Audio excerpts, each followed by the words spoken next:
the average American from the north, Brazil has seemed a remote and strange land of jungles, rivers, and mountains, with but one great center of civilization, Rio de Janeiro. Many had heard Rio's fabled beauty. Some knew the name of its Copacabana beach and even dreamed of a winter vacation there. But even those Americans who have been to Brazil have seldom seen much more of it than Rio, with its broad, handsome streets, its mixture of modern and traditional architecture, and its friendly people, most of whom are far more conscious of the U.S. than the U.S. citizen is of Brazil. The one picturesque fact about Brazil the poor American might have been aware of was that Rio, during the annual carnival, is one of the gayest spots in the world.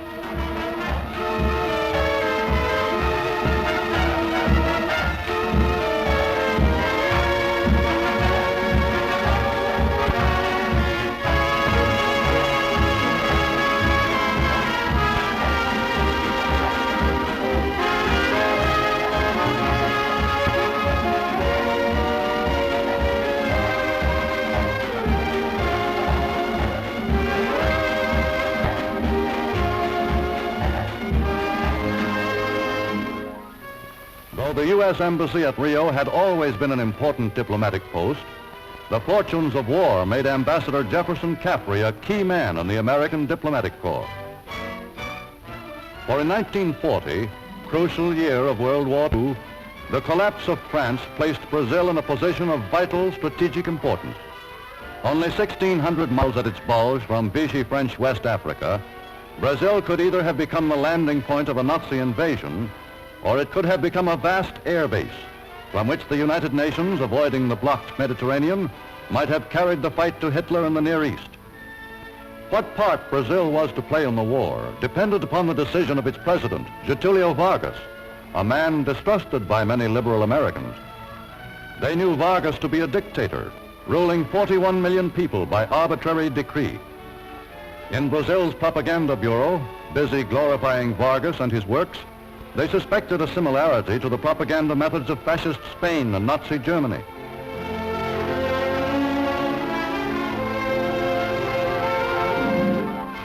They knew that Vargas was beholden, for the existence of his regime, to the Army and Navy officers who had supported his bloodless national revolution, and that many of Brazil's military caste were at least as sympathetic to fascism as to democracy.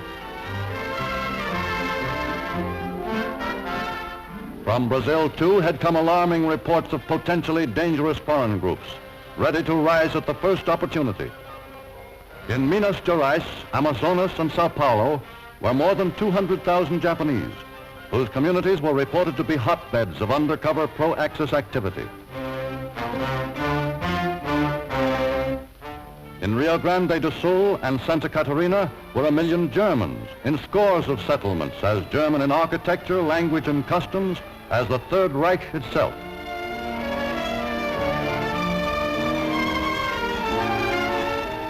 Each settlement was reported to have its active Nazi cell, carrying on in the provinces the work Hitler's agents were secretly furthering in Rio de Janeiro. But U.S. diplomats working with Brazil's Foreign Office reported that in Foreign Minister Oswaldo Aranha, the United States and its democratic allies had a great and good friend. To these experts, President Vargas' regime was no fascist state, but a benevolent personal dictatorship which had won wide popular acclaim. If not democratic, it was to a large degree progressive and even liberal. To increase education and better the lot of the common people has been from the first an aim of the government. Doubling Brazil's educational budget, it has built close to 10,000 new schools as part of its campaign to wipe out illiteracy. It has made free medical care available to school children of all ages in a determined effort to set new standards of national health.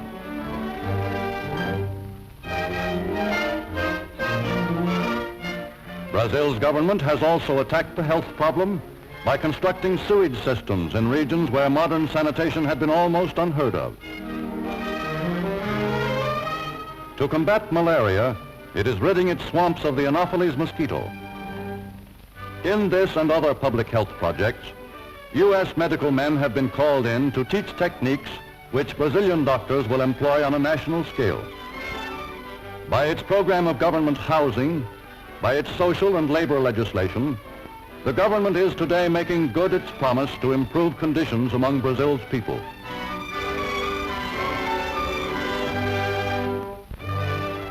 Brazil's economic prosperity has always depended on coffee, of which it has produced 65% of the world's supply. This export crop was the backbone of the Brazilian national income.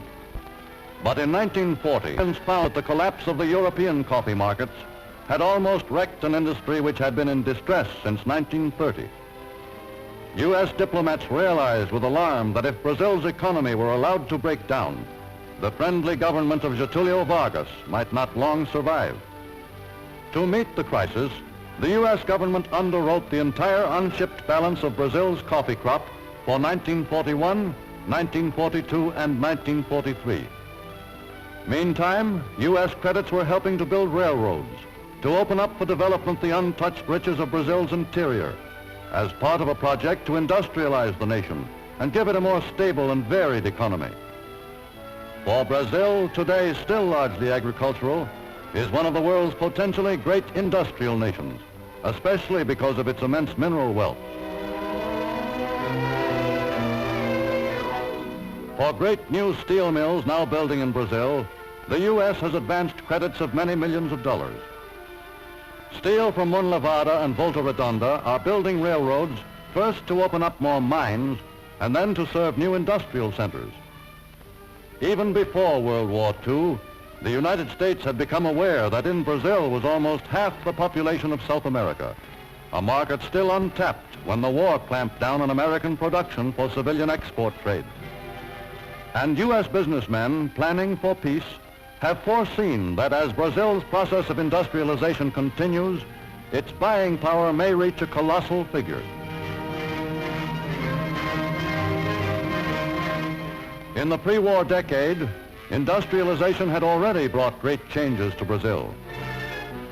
By an audacious electrification project near Sao Paulo, rivers were diverted and sent plunging over steep natural escarpments, where they were harnessed to create an immense power supply. Out of this development came the astonishing growth of Sao Paulo, Brazil's second city and its greatest industrial center. Between 1920 and 1940, Sao Paulo's population jumped from 600,000 to 1.5 million, making it the fastest growing city in the world. But Sao Paulo is no lone phenomenon.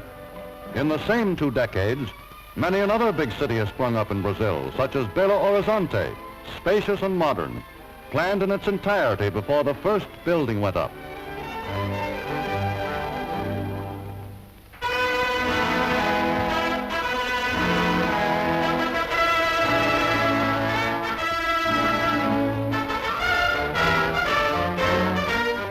When, soon after Pearl Harbor, Sumner Welles arrived in Rio for a Pan-American conference, much was at stake.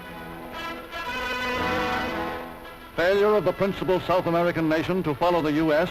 might endanger the whole American plan of defense. In this crisis, Brazil was the first South American nation to declare war on fascist Germany and Italy. Even earlier at Natal and other points on the Brazilian Bulge, the U.S. got the right to operate its own military air bases on Brazilian soil. Within a few months, these bases were in full operation, the center of a system of military air transport lines greater than anything the pre-war world had ever seen. In hundreds of regularly scheduled flights a day, immense quantities of war supplies were speeding to armies fighting on 3 continents.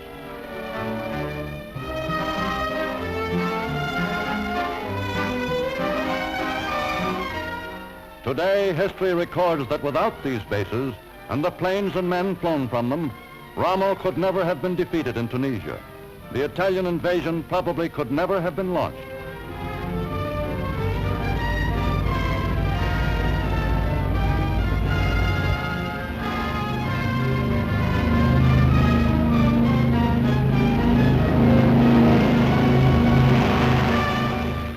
Even before America's Brazilian bases were in operation, João Alberto Lins de Barros, Brazil's able economic coordinator, had begun full cooperation with the United States in making available Brazil's strategic materials. One of the most vital of these is rubber.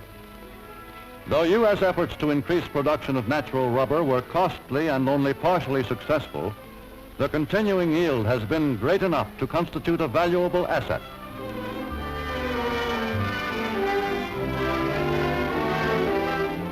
Of great importance to altitude flyers is Brazil's circa oil, which will not freeze however low the temperature. And without Brazil's vast resources in strategic minerals, the United Nations might conceivably have lost the war. Brazil is the only source of high-grade quartz, indispensable for modern radio equipment. Caught by World War II with no quartz reserves, the U.S. was wholly dependent on Brazil to build its stockpiles up to a par with those of the Axis. To this urgent need, Brazilian industry was wholly equal. Brazil is the only source, save far off India, of mica of a quality suitable for electrical equipment. And without Brazilian tantalite, there could have been no new electronic devices like the secret radar, which helped turn the tide of aerial and naval warfare. Today, Brazil, with its vast resources, and the United States, with its highly developed technologies, have arrived at a smooth working partnership unique in their history. To it, each has contributed. From it, each has gained. And there are many Americans who are resolved that this partnership shall not end, but continue with mutual benefit far into a peaceful future.